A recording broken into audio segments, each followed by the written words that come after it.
Now I have identity matrix. A square matrix having all diagonal elements 1 and rest all 0 is known as identity matrix. That is I. इसको हम I से भी denote करते हैं. अब यहाँ पे जो स्क्वायर मैट्रिक्स है, फॉर टाइम बिंग इसको भी भूल जाओ, पहले बाकी देखो. A matrix having all diagonal elements 1 and rest all 0.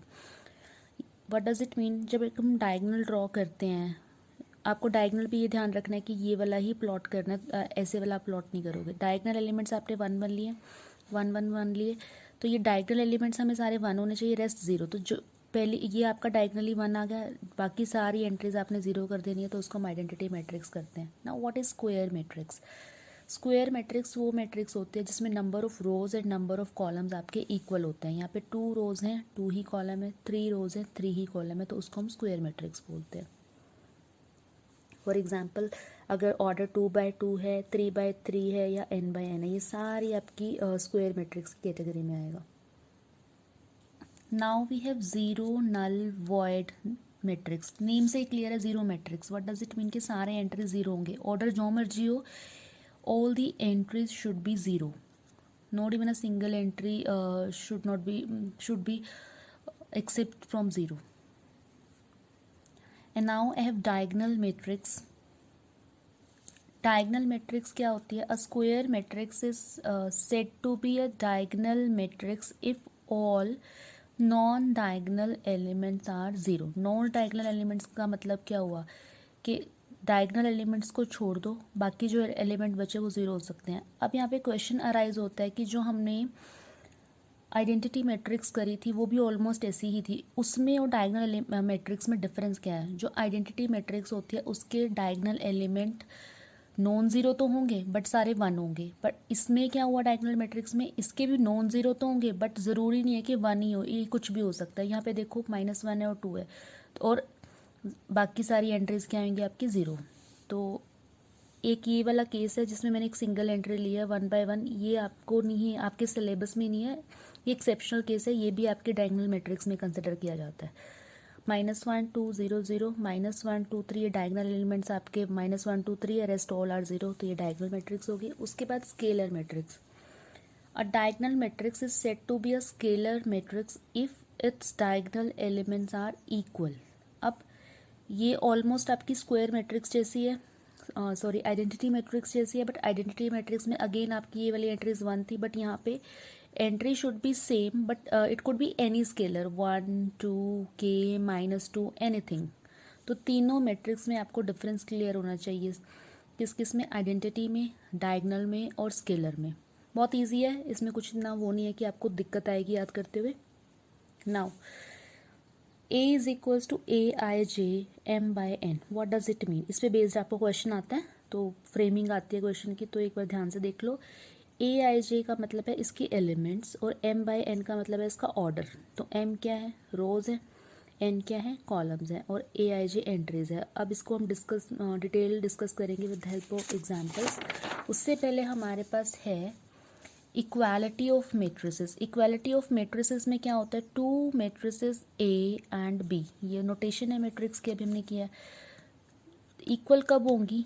2 condition ज़रूरी हैं. एक तो उनका ऑर्डर सेम होना चाहिए, दूसरा each element of A is equal to the corresponding element of B. Corresponding element का मतलब क्या है? अगर मैं इसका फर्स्ट एलिमेंट उठा रही हूँ तो इसका भी फर्स्ट ही होना चाहिए. क्लियर है? तो सबसे पहले जब इक्वालिटी पे बात आती है या कंपैरिजन पे बात आता है, तो 2 मैट्रिक्स को आप तभी कंपेयर कर सकते हो, उनको ऐड सब्ट्रैक्ट, सिर्फ ऐड और सब्ट्रैक्ट की बात हो रही है, या इक्वल तभी कर सकते हो जब उनका ऑर्डर सेम हो. तो 2 2 सेम है, और यहाँ पे 3 3 सेम है, यहाँ पे 0 0 भी सेम है, 1 1 भी सेम है, ऑर्डर भी सेम है, तो ये दोनों मैट्रिक्स आपके क्या हो गए? इक्वल हो गए. अब यहाँ पे क्या हुआ? 3 है, फर्स्ट एंट्री 2 है, तो ये तो यहीं से कॉन्ट्राडिक्शन आ गई कि जो फर्स्ट एंट्री है और इसकी फर्स्ट एंट्री दोनों क्या कर रही हैं? डिफर कर रही हैं. बेशक से आपका ऑर्डर सेम है बट एंट्रीज अगर डिफरेंट है तो you can not say these matrices equal. Now we have some examples. पहला क्वेश्चन है आपका, construct a matrix of order 2x2 elements of which are given by this AIJ. अगर ये form है, अभी मैंने आपको पीछे क्लियर किया था AIJ क्या होता है, 2i - j. ओके, पहला एग्जाम्पल ये उठाते हैं. अगर ऑर्डर 2/2 है तो व्हाट डज इट मीन, इसके अंदर 2 रो हैं और 2 कॉलम है, और जो आई होता है वो रो के लिए होता है और जे जो होता है वो कॉलम के लिए होता है। तो 2 रो हैं 2 कॉलम है, तो एंट्रीज क्या आएंगी, रिक्वायर्ड एंट्री बहुत ध्यान से देखनी है। मैं फर्स्ट रो की बात कर रही हूँ, तो व्हाट डज इट, मैंने आई को 1 पुट किया और फिर जे को भी 1 कर दिया, तो what does it mean, first row first column, first row second column, second row first column, second row second column. These are the 4 entries which are required.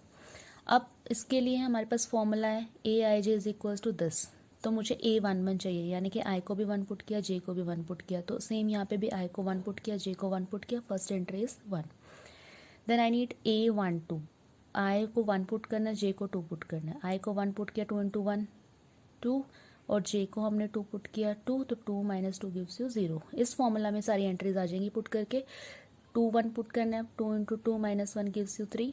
Similarly 2 into 2 2 put करना है, तो 2 इंटू 2 4 माइनस 2 2, तो 1 0 3 2। जो जैसे यहाँ पे लिखे हैं एग्जैक्टली वही एंट्रीज कॉपी करनी है, यानी कि पहले अगर A11 लिखा है तो A11 यहाँ पे आ गया, फिर 0 आ गया, फिर A22 की वैल्यू 3 आ गई, फिर A22 की वैल्यू 2 आ गई। दिस इज आंसर, बहुत सिंपल है। Then I have A I J is equals to, second part में आई इंटू जे, यानी कि मल्टीप्लाई करना है। A11 के लिए 1 इंटू 1 को, A12 के लिए जो यहाँ लिख रहे हो वही एंट्रीज डालते जाओ, 1 2, देन A21 2 1, A22 2 इंटू 2, तो these all are 4 entries. This is your answer. Example 2, if a matrix has 4 elements but possible order it can have. 4 element है, 4 एलिमेंट को आप कितने तरीके से लिख सकते हो, लेट द एलिमेंट्स भी A B C and D। तो आप ऐसे लिख सकते हो, चारों एंट्रीज आपने एक ही कॉलम में लिख दी, ये आपकी कॉलम मैट्रिक्स होगी, ये आपकी रो मैट्रिक्स होगी, या फिर आप ऐसे लिख सकते हो।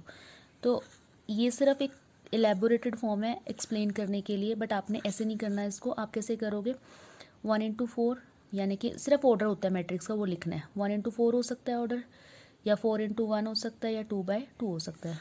ठीक है, क्लियर है। Now we have example 3, solve for x and y. अभी मैं आपको पीछे बता के हटी हूँ कि 2 मैट्रिक्स को आप सिर्फ तभी कंपेयर कर सकते हो जब उनका क्या हो, ऑर्डर इक्वल हो। तो यहाँ पे क्या है, फर्स्ट रो सेकेंड रो और कॉलम सिर्फ एक ही है, ये प्लस माइनस एक ही एंट्री के लिए यूज़ कर, इनको ज्वाइन कर रहा है, तो ये एक ही एंट्री कंसिडर करोगे। कभी इसको फर्स्ट कॉलम ले लो और इसको सेकंड कॉलम ले लो, तो दिस रिप्रेजेंट सिंगल एंट्री। तो 3x + 2 is equals to 7, compare कर सकते हैं कॉरस्पॉन्डिंग एंट्रीज को। ये होगा 7 के equal, 3x - y will be equals to 2। तो order is same, comparison is possible, compare किया, यहाँ से आपकी x की वैल्यू आ गई 5/3। फिर आपने जो x की वैल्यू आई है वो सेकेंड इक्वेशन में पुट करनी है, that gives you y as 3। बहुत सिंपल है। Let's do one more example. यहाँ पे दोनों मैट्रिक्स का ऑर्डर सेम है, 2/2, और x और y फाइंड करने हैं। कुछ बहुत सिंपल है, फर्स्ट एंट्री को फर्स्ट से कंपेयर किया, फर्स्ट इक्वेशन आ गई। अच्छा, ये 3 को कंपेयर करने की ज़रूरत नहीं है क्योंकि यहाँ पे कुछ मिसिंग नहीं है। अब फोर्थ एंट्री को फोर्थ से कंपेयर किया, ये थर्ड इक्वेशन, और ये सेकेंड एंट्री को सेकेंड से कंपेयर किया, ये सेकेंड इक्वेशन। अब 3 इक्वेशंस बन गई, ये हमको आती है सॉल्व करनी। अगर फर्स्ट एंट्री से मैं यहाँ से क्या हुआ, x + 3 is equals to 5, this is your first equation. तो यहाँ से अगर आप x की वैल्यू निकालो तो 5 प्लस का है, 3 इधर आके माइनस का, 5 - 3 gives you 2। Oh, correct this in notes also, x is equals to 2। Okay, from second equation I have y² + y is equals to 6। तो y² + y is equals to 6 किया तो 6 इधर आया, क्वाड्रेटिक बन गई। क्वाड्रेटिक है तो अभी आप रिसेंटली चैप्टर करके हटे हो, स्प्लिटिंग ऑफ मिडल टर्म लगाओगे, यहाँ से y के 2 वैल्यूज आ गए, that is what, -3 and 2। And now I have third equation, 5z is equals to -20, that gives you z is equals to -4। Correct this x as 2, rest everything is as it is. Now we have another concept, multiplication of a matrix with some scalar.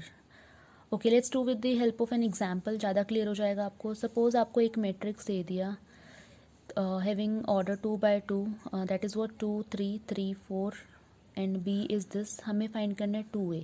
अब 2 क्या है, यहाँ पे कोई scalar है जिसको पूरी matrix से मल्टीप्लाई करना है। तो a आपने लिखा, 2a ढूंढना है आपको, 2a भी ढूंढना है, 3b भी ढूंढना है, एंड 2a + 3b भी फाइंड करना है।